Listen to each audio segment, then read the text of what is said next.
Yo, what's up, y'all? So today, me being curious, we're gonna watch a video by Carly P. Riley about Epstein and the Rothschilds and what we know. So what I know about the Rothschilds is that they were a big banker family since the 1800s, been around. Most people think that they control the world and that they're part of the great elites, and they have ties with Israeli and Mossad troops, and basically people just think that the world is being run by this family and other rich families that's been around for years. What do you guys think? Today we're gonna try to figure out and see what we actually know, and we're gonna learn today because I've been wanting to watch this video, so watch with me, guys. The Rothschild family is one of the most speculated about, talked about families in the world. And for good reason. They are unbelievably wealthy. They have been unbelievably wealthy for centuries.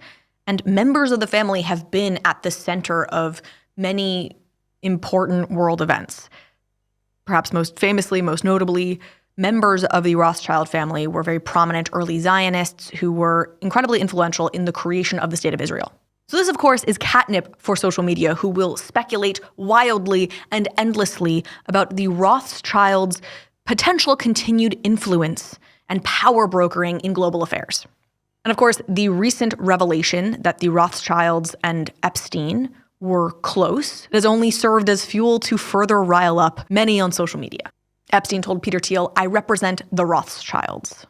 Now, on the flip side, many media outlets have actually underreported on the relationship between Epstein and the Rothschilds.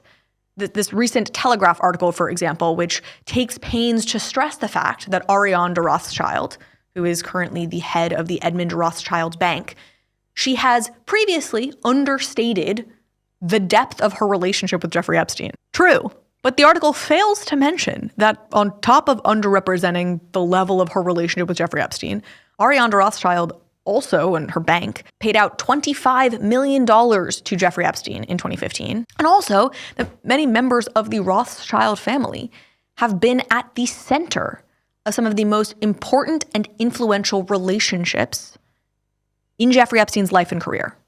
Given the respective power of both Epstein and the Rothschilds, I think this is an interesting history and relationship to probe. And I'm doing that with everybody who's in the Epstein file anyway, so this is just the next on my list. And let's talk first about who the Rothschilds are very briefly.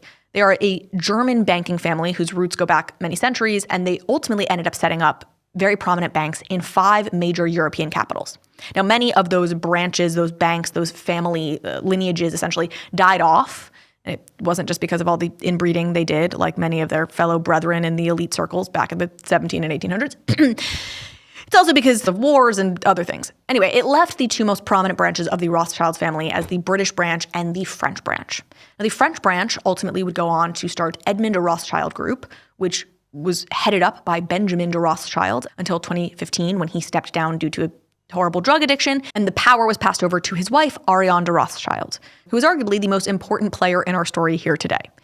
However, she is not where the story starts. She is not where the relationship between Epstein and the Rothschilds begins.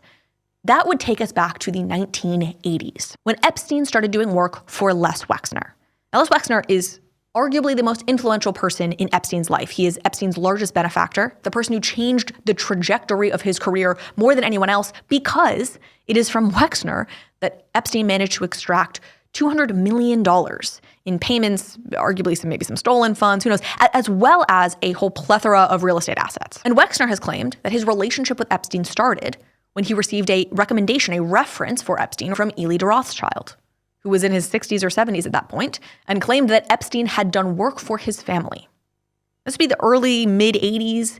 Epstein had been a banker at Bear Stearns, left, been involved in a Ponzi scheme that ultimately blew up. I don't know the exact timeline here, but what work he had done for the Rothschild family at that point is entirely unknown and entirely unclear. And then there's Edmond de Rothschild. What's fascinating about Edmond de Rothschild, father of Benjamin de Rothschild, father-in-law to Ariane de Rothschild, that I can find virtually no reporting, no accounting of a relationship between Jeffrey Epstein and Edmond de Rothschild. It's frankly made more complicated by the fact that Edmond de Rothschild is also the name of the bank, the group that is now run by Ariane de Rothschild, so it makes the SEO. It makes Googling about that relationship a little bit trickier. Regardless, I can find nothing about it. And yet, early on, when Epstein was first grooming, when he was first collecting Ariane de Rothschild in 2013, he emails her to tell her very clearly that he doesn't want anything from her. He's just looking to be her friend. He has no financial interest in her. Of course, he'll ultimately end up extracting $25 million from her. He's very good at what he does. But he wants nothing from her. He is simply doing this. He wants to be her friend because he owes a debt to Edmond. Almost certainly Edmond de Rothschild. Interesting. What is a debt so large you will spend years for free advising somebody about how to structure their bank, how to do deals, how to navigate legal challenges with other branches of the family, et cetera, et cetera. Now, it could also be the case that Epstein was simply saying this as a manipulation tactic. This is what's so tricky about trying to parse through all this information, right? It may have been that he wanted to preemptively ward off any suspicion Ariane de Rothschild might have had about Epstein's motives in their relationship. And he was able to ward that off by saying, I owe a debt to your father-in-law. Who knows? The next Rothschild that matters here is Lynn Forrester de Rothschild. Lynn Forrester to start. Now, Lynn and Jeffrey seem to have a very close relationship in the 1990s, which she has, of course, like everyone, fully tried to distance herself from at this point. But consider these facts. Ghislaine Maxwell, take her word however you want to, she said in her interview with Todd Blanche, the Deputy Attorney General of the United States, she said last year, there were other people that Epstein would assist. I know that he helped Lynn Forrester, who became Lynn de Rothschild. She'll deny it, and she has, but she can't. I have no idea what he did for her. I know he helped her financially. Her husband was the controller of New York, but I don't know. Again, I'm not inside his business, blah, blah, blah. So Lynn de Rothschild has, of course, denied this and denied that he gave her any sort of financial help. But Ghislaine is not the only one citing the fact that they had a very close relationship. Alan Dershowitz, the incredibly controversial Harvard law professor who ultimately defended and represented Jeffrey Epstein during his 2008 plea deal, sweetheart plea deal, in which the real specifics and the depth of the sex trafficking that he and Ghislaine had been involved in was completely swept under the rug. That was orchestrated in no small part by Alan Dershowitz, his lawyer at the time, very, again, successful, controversial lawyer at Harvard Law. Dershowitz says that he met Epstein in the 90s through his friend Lady Rothschild, the former Lynn Forrester. Moreover, the New York Times reports that Epstein's first known connection to Microsoft dates to 1996, when there was a gala thrown there, and Lynn Forrester, Lynn de Rothschild, brought Mr. Epstein as a guest. And now, the Microsoft-Epstein relationship is such a pivotal and important one for Epstein through the years.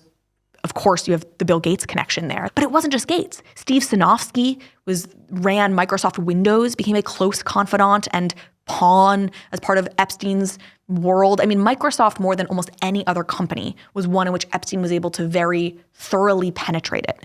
And the origin of that relationship is tied back to Lynn Forrester, ultimately Lynn de Rothschild. So if you're keeping track at home, we now have Rothschilds who have some role in introducing him to Les Wexner, his largest benefactor, Alan Dershowitz, his attorney, Microsoft, his largest corporate connection, I would argue. And that's all before you get to the fact that Epstein himself claims that he owes a large debt to Edmond de Rothschild, the relationship about which that relationship we know almost nothing.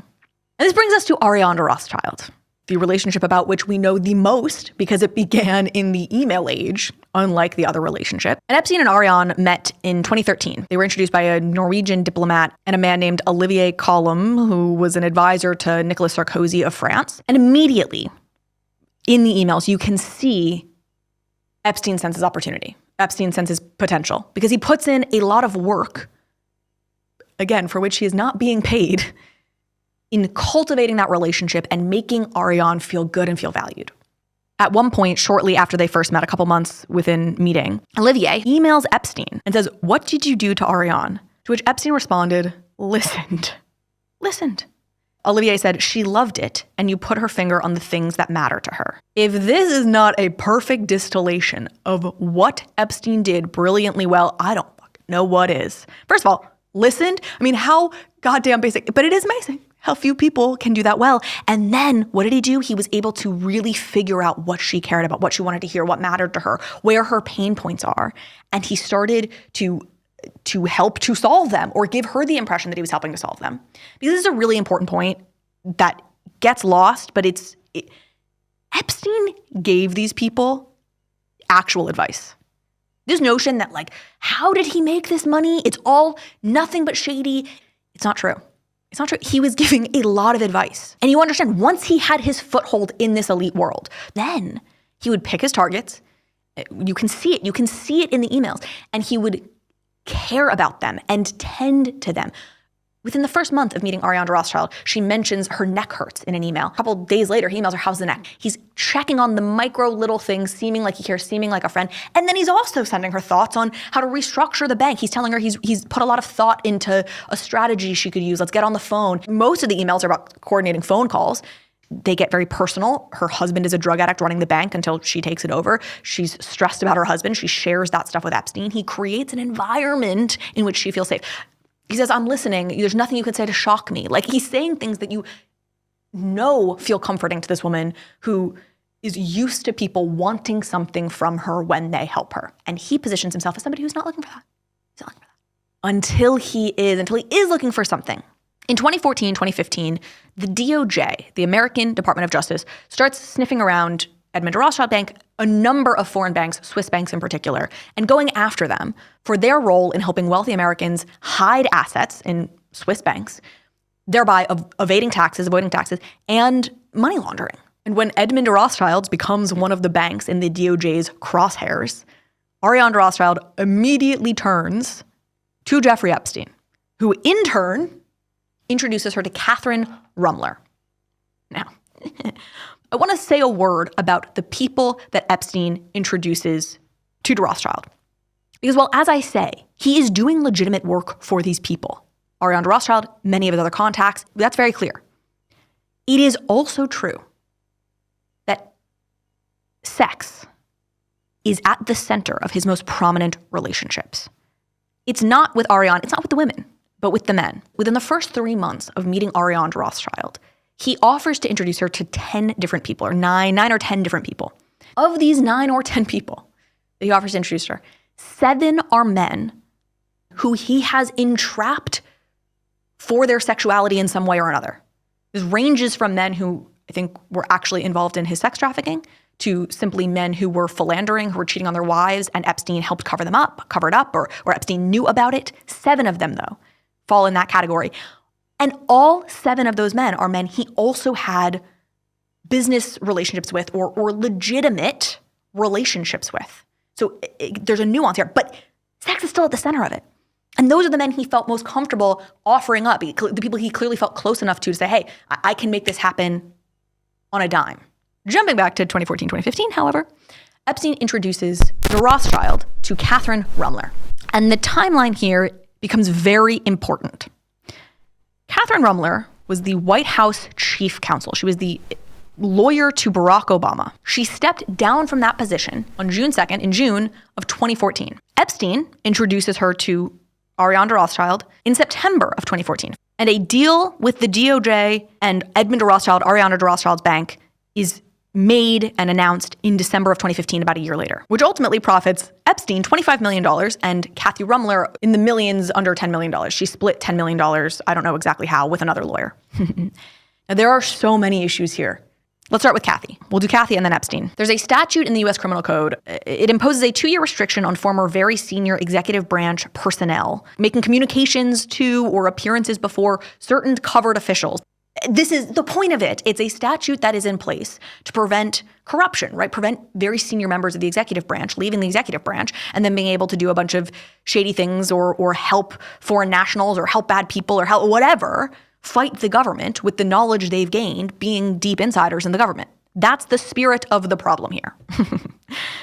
Now, Kathy Rumler's name is on the ultimate agreement, the agreement that is signed by the DOJ and Edmond de Rothschild Bank. On the DOJ side is Caroline Saraulo, who was the assistant attorneys general. She would qualify as a schedule executive and one of the kinds of people that a very senior member of the executive branch is supposed to not be able to coordinate to or make communications to for 2 years after leaving the executive branch. But this law isn't just run on vibes, on the spirit of the thing. It has specific definitions for the terms laid out in this statute, including a definition for very senior. And one of the qualifications, one of the ways that you can be defined as very senior is if you make more than $181,500 a year, if your pay bracket is there or above. Kathy Ruemmler, when she left the White House as chief White House counsel, she was making $172,200 a year. That is roughly $9,000 under the threshold to be considered a very senior person within the White House. Now, what's crazy about this is she was one of the highest paid personnel in the executive branch, and she is the senior most lawyer to the president. If that is not very senior, the conspiracy hat I want to put on is that the salaries were set specifically with the intention of evading this kind of rule to allow these people to leave office and immediately go into the private sector and do whatever work they want and make their $10 million representing a foreign bank and a foreign national against the DOJ in getting less of a slap on the wrist for the fact that you're allowing wealthy Americans to not pay their taxes, all while you're doing it alongside a convicted sex offender. It almost feels like that's why the salaries were set where they were. But I don't know that. I don't know that.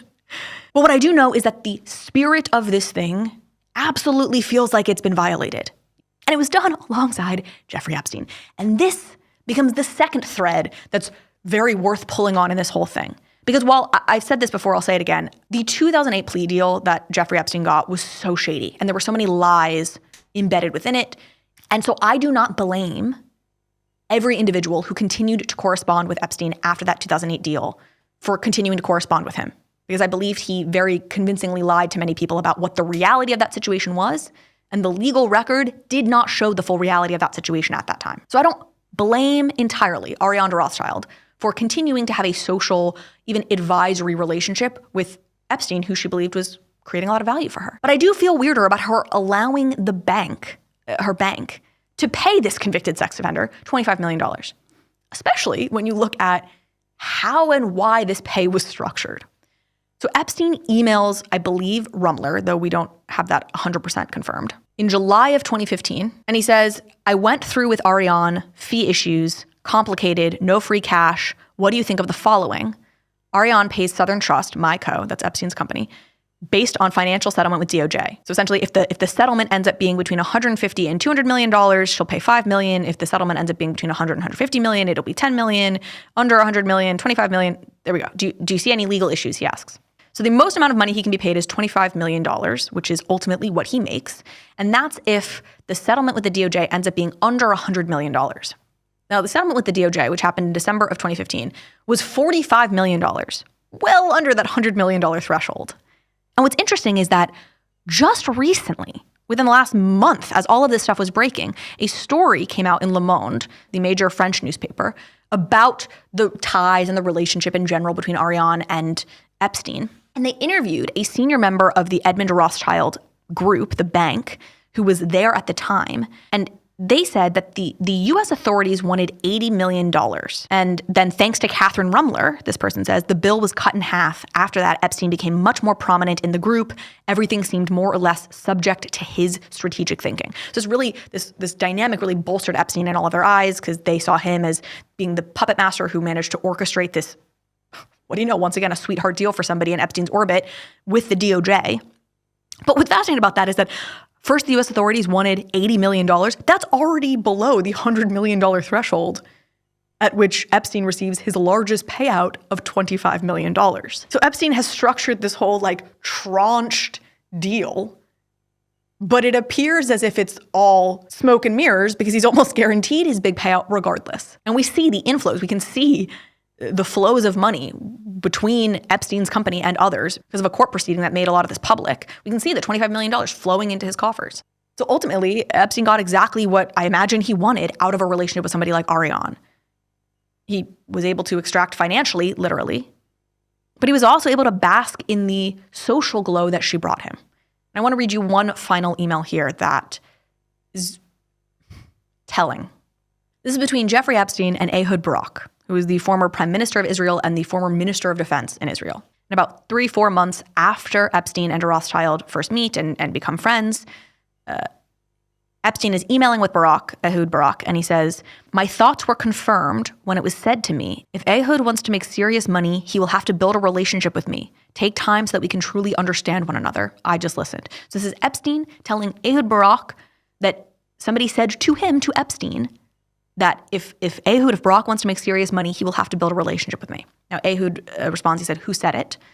Epstein responds, "Rothschild." Barak says, "I'm ready, but I need your advice how, ladies, is your forte." Epstein says, "Time, attention, stable, recurring, predictable," which, as an aside, is actually fantastic advice for how to deal with women. Just saying that's excellent. Women like time, attention, stable, recurring, and predictable. But that's darkly unfortunate that Epstein understood that. And Barak says, "I'm ready. Let's plan it. I will need some guidance along the way. And I've thought about other things, blah, blah, blah." Okay. Now, you want to talk about fodder for the conspiracy theorists. The idea that a Rothschild told Epstein to tell a former prime minister of Israel that if he wants to make serious money, he has to go through her. I could get 20,000 likes on the tweet if I positioned that correctly. But I don't want to do that. I don't want to just do the shock value version of what this is. I would like to be more thoughtful and diligent than that. And the truth is, we don't know the context in which this was said. Maybe Ehud was specifically trying to do some business with European banks. Like, who knows what the context there was? What it illustrates to me, without a doubt, is the system, is the rules of the game, is the rules of power, the way that if you are not within the system, you have a ceiling. And for what it's worth, years after this email was sent, Barak was heavily invested in and on the board of an Israeli, it wasn't quite a surveillance company, but it was like on the order of a surveillance company. And they were looking for investment from Ariane de Rothschild, which Epstein was helping to facilitate. So look, one of the things I'm trying to do is rank every person in the Epstein files, scale of 1 to 10. How guilty do I think they are? And the truth is, Ariane de Rothschild, when it comes to the worst of Epstein's crimes, the sex trafficking crimes, she gets a 4. I don't think she knew anything about it. She has 4 daughters. It's not the version of himself that Epstein was presenting to her. But she was unwittingly complicit in the sense that the relationships she developed on the back of Epstein were all men who, in some way or another, were some of the most complicit members of Epstein's scheme. Now, I can't fault Ariane for that. She doesn't know what she doesn't know. And that, of course, is the unbelievably frustrating part of this entire thing, is we're gauging this based on the information we have, when the information we really need would be acquired through an investigation, which we're not getting. The Rothschild family. Okay, well, that was a surprise. I didn't think that she was gonna go through that way. But yeah, she did a little deep dive on the Rothschilds and how they are affiliated with Epstein.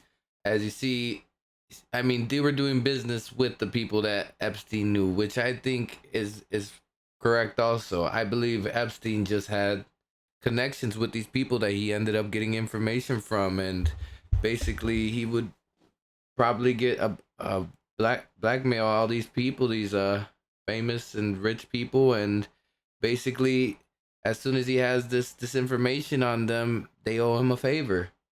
And basically he just has a group of people that are elites that owe him favors, and like he said, she got him connected with Barack, and basically they invested into the surveillance company, and he probably owed a favor, and actually, they're trying to make money within the elite circle. And like she said, there's a ceiling within it. And if you don't know these people and their deep circle, then you're not gonna get anywhere. You're gonna get blackballed in the system and not get anywhere far. And sometimes you have to do some dirty work in order to get somewhere. It's like you have to kiss ass. It's like the ass kisser at work, the bootlicker, the one that's gonna freaking do what the boss says all the time. They're the ones that are, gonna get the position next. And it's like, do you want to be that guy, or do you want to be on your own and go against it?